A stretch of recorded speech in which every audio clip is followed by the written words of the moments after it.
Alors mes amours, je vais répondre à vos nombreuses questions sur Twitter, sur le sujet d'hier là que Jérém Star a fait.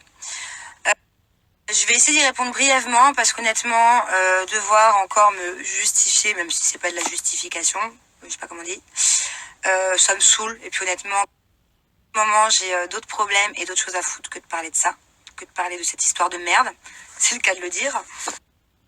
Alors je suis pas au courant du tout de cette histoire. D'ailleurs j'ai même été assez choquée, c'est assez affligeant comme histoire. Donc j'en fais encore moins partie, vous vous doutez bien. Voilà, juste ça m'énerve un peu, que ça me fait un peu de peine que soit les gens citent mon nom ou citent le nom de ma copine Mila, alors que je sais aussi pertinemment qu'elle est bien trop classe pour faire ce genre de choses.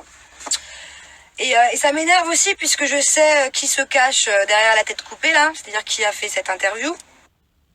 Et c'est une fille contre qui j'ai rien. J'ai jamais eu de problème avec cette fille. Et c'est peut-être même une copine à Mila. Donc ce serait bien que cette fille-là, après si elle veut balancer des choses sur des filles ou sur des pratiques ou sur des machins, il n'y a pas de souci. Moi j'ai rien contre ça vu que je me sens pas concernée. Voilà, peut-être que cette personne-là qui a fait l'interview, elle avait un mal-être ou elle avait besoin de faire cette interview pour se sentir mieux. En tout cas, peut-être qu'elle avait besoin de faire du mal à la personne visée. Mais il faut savoir que cette personne-là fait du mal à plein d'autres gens. Parce que du coup, ça met en porte-à-faux plein de gens qui n'ont rien à voir, qui essaient de mener une vie tranquille. Comme moi, comme Mila. Mila vit tranquille aux États-Unis, elle ne demande rien à personne, elle ne demande même pas l'heure. Moi, c'est pareil. Et on nous met dans des trucs de ouf. Donc pour finir, il faut que je me dépêche d'ailleurs, les courses vont fermer.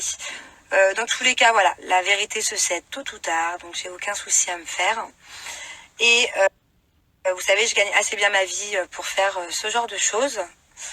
Et en plus de ça, vous savez, ça fait pratiquement 2 ans que Julien et moi, c'est les montagnes. Voilà. Faut savoir qu'avec tous les coups qu'il m'a fait, Julien, donc alors souvent on me dit t'es une bouffonne, t'es trop naïve, t'es trop amoureuse, t'es trop ci, t'es trop ça.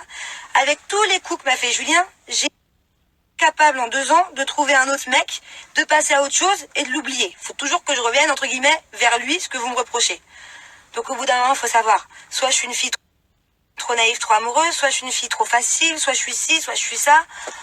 Bon voilà, en tout cas, il n'y a que moi qui sais ce que j'ai dans mon cœur et j'ai aucun souci à me faire.